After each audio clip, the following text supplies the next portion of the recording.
Ողբերգական դեպք է տեղի ունեցել Գեղարքունիքի մարզում հունիսի 21-ին ժամը 17:15-ի սահմաններում տեղեկություն է ստացվել, որ ներքին Գետաշեն բնակավայրում գտնվող Արգիճի գետում երեխա է ջրահեղձ եղել։ Նշված գետում Գեղարքունիքի մարզի բնակիչ 17-ամյա Աշոտ Ան իր երկու ընկերների հետ լողալիս է եղել։ Ընկերները կարողացել են դուրս գալ, իսկ նա ըստ նրանց հայտնածի ջրահեղձ է եղել։ Ֆոտոլրագրող Գագիկ Շամշյանը ավելի ուշ հայտնել է, որ ջրասուզակը որոնողական աշխատանքների արդյունքում հայտնաբերել ու դուրս է բերել ջրահեղձ եղած տղայի մարմինը։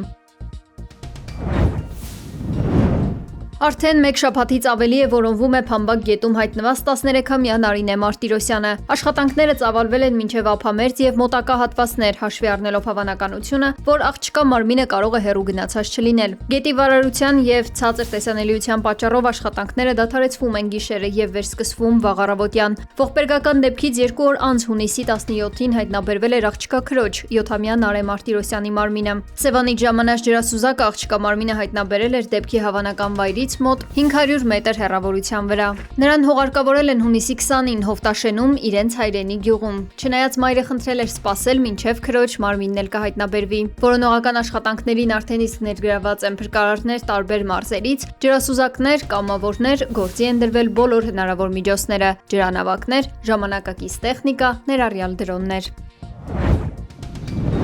Սարսափելի կարկուտը կարծես չի ցանկանում լքել Հայաստանի մարզերը։ Հունիսի 20-ին Տավուշում տեղացած կարկուտի հետևանքով Ոսկեպար, Բաղանիս, Ոսկեվան, Կոթի բնակավայրերում վնասվել են այգիներ, տնամերձ հողատարածքներ, տանիքի թիթեղներ։ Նման աղետ վերջին 10 տարում գյուղերը չէին տեսել։ Բաղանիս համայնքի վարչական ղեկավար Գևորգ Սահակյանի խոսքով վնասվել են տանիքներ, մեքենաներ, ծառեր, ցանկատարածքներ։ Մեջբերում մոտ 15 րոպե կարկուտը եկավ, համարյա հավկիթի չափ էր։ Այսպիսի կարկուտ մենք չենք հիշում, որ Բաղանիսում տեղացած լինի։ Մեջբերման ավարտը։ Նոյեմբերյանի տարածաշրջանի Ջուջևան բնակավայրում էլ կարկուտը վնասել է ամբողջ բերքի 100%-ը։ Ջուջևանի վարչական ղեկավար Համբարձում Պետրոսյանի խոսքով անշարժ ու շարժական գույքը համայնքում վնասներ չի կրել, վնասվել է միայն բերքը։ Այսպիսի կարկուտ գյուղը չէր տեսել դեռ 2011 թվականից։ Նույն իրավիճակն է նաև Կոթիում, հողին է հավասարեցվել բերքի 80-ից 90%-ը, վնասվել է շուրջ 90 մեքենա, տների տանիքներ։ Կոթիի վարչական ղեկավար Անդրանիկ Հախվերդյանը հայտնել է, որ գյուղի բնակիչները դիմումներ են ներկայացնում համայնքապետարան իրենց վնասների փոխհատուցման համար։ Հախվերդյանի խոսքով Կոթին վերջին 60 տարում այսպիսի կարկուտ չի տեսել։ Գյուղացիներն անելանելի վիճակում են հայտնվել, հույս ունեն, որ կառավարությունը կփոխհատուցի վնասները։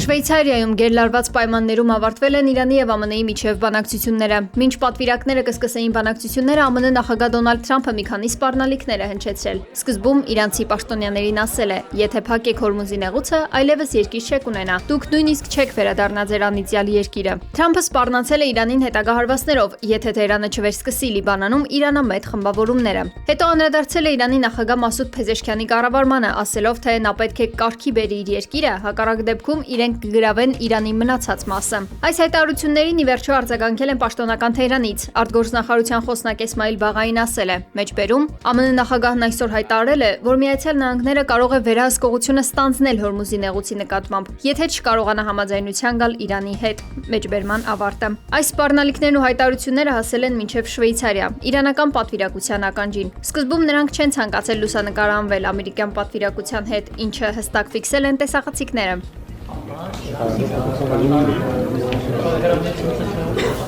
Ապա լքել են բանակցությունների սեղանը, նշելով, որ կվերադառնան այն ժամանակ, երբ Թրամփը ներողություն կխնդրի։ Իրանի խորհրդարանի խոսնակ Մոհամմադ Բաղեր Ղալիբաֆն ասել է, որ ուշադրություն չեն դարձնում ամերիկյան սպառնալիքներին։ Իրանի պատվիրակությունը պաշտոնապես բողոք է ներկայացրել ամերիկյան կողմին Թրամփի վերջին հայտարարությունների կապակցությամբ։ Մեջբերում նրանք ավելի լավ է զգույշ լինեն իրենց հայտարարություններում։ Մեր զինված ուժերը պատրաստ են նրանց այլ կերպ պատասխանել։ Մեջբերման ավարտը։ Կարճ ժամանակ անց իրանական պատվիրակությունը հետ է վերադարձել հյուրանոց, որտեղ անց են կացվում բանակցությունները, իհարկե Կատարի եւ Պակիստանի միջնորդների հետ զրույցից հետո։ ԱՄՆ-ն կարծում է, որ Շվեյցարիայում ընթացող բանակցությունների բոլոր մասնակիցները գոհ են առաջընթացից, հաղորդել է Axios-ի թղթակիցը։ Առաջընթաց է գրանցվել Հորմուզի նեղուցում նավագնացության հարցում, քննարկվել է նաեւ Լիբանանում հրադադարի պահպանման հարցը։ Մինչդեռ Ալ-Մայադին հեռուստաալիքը հայտնել է, որ Իրանի պատվիրակությունը այնքան ժամանակ չի վերադառնա բանակցություններին, մինչև Թրամփը ներողություն չխնդրի իր արած սպառնալիքների համար։ Իրանցի բանակցողները պնդել են նաեւ, որ ոչ միայն Լիբանանում ռազմական գործողությունների դադարեցում պետք է լինի, այլև պահանջել են իսրայելական զորքերին դուրս բերել հարավային Լիբանանից։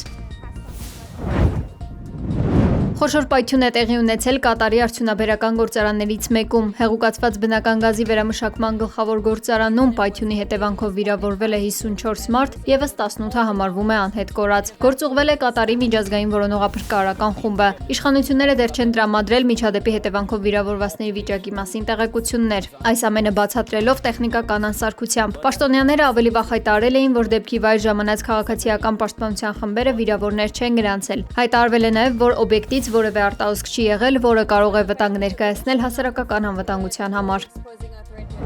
Իսրայելի վարչապետ Բենյամին Նեթանյահուն թերագնահատել է Իրանի հետ հնարավոր լայնածավալ հակամարտության հետևանքները եւ բավարար չափով չի ներկայացրել դրա ռիսկերը ԱՄՆ-ին։ Հայտարարել է Իսրայելի ընդդիմության առաջնորդ Յայիր Լապիդը։ Նրա խոսքով Նեթանյահուն հաշվի չի առել Հորմուզի նեղուցի ռազմավարական նշանակությունը, էներգետիկ շուկաների վրա հնարավոր ազդեցությունը, ինչպես նաև տարածաշրջանային այլ սպառնալիքներ, այդ թվում Լիբանանի գործոնը։ Նա ամերիկացիներին ներկայացրել էր սցենար, ըստ որի Իրանի ռեժիմը կփլուզվի, սակայն չէր ներկայացրել, թե դրանից հետո ինչ կարող է լինել եւ իրականում չուներ հստակ պատկերացում, թե ինչպես պետք է հասցնել այն իր նպատակին, նշել է Լապիդը։ Ընդդիմության առաջնորդի գնահատմամբ, երբ սցենարը չիրականացավ, Նեթանյահուն պատերազմի ընթացքում կորցրեց ԱՄՆ-ի վստահությունը։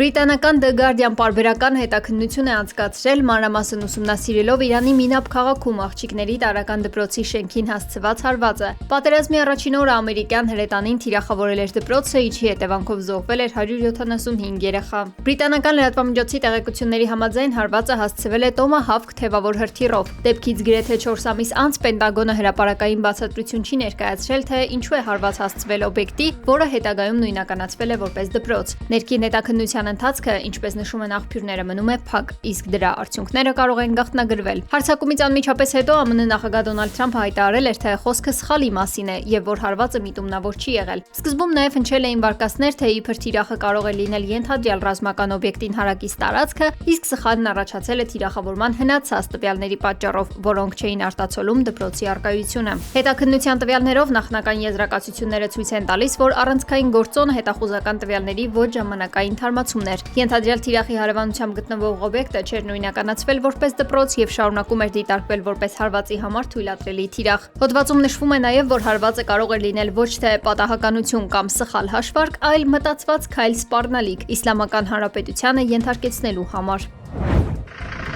Թուրքիայում զբոսաշրջիկներ տեղափոխող ավտոբուս է շրջվել, զոհվել է 4 մարդ, ևս 16-ը վնասվածքներ ստացել։ Վթարը տեղի ունեցել երկրի հարավ-արևմուտքում գտնվող Իսպարտա նահանգում։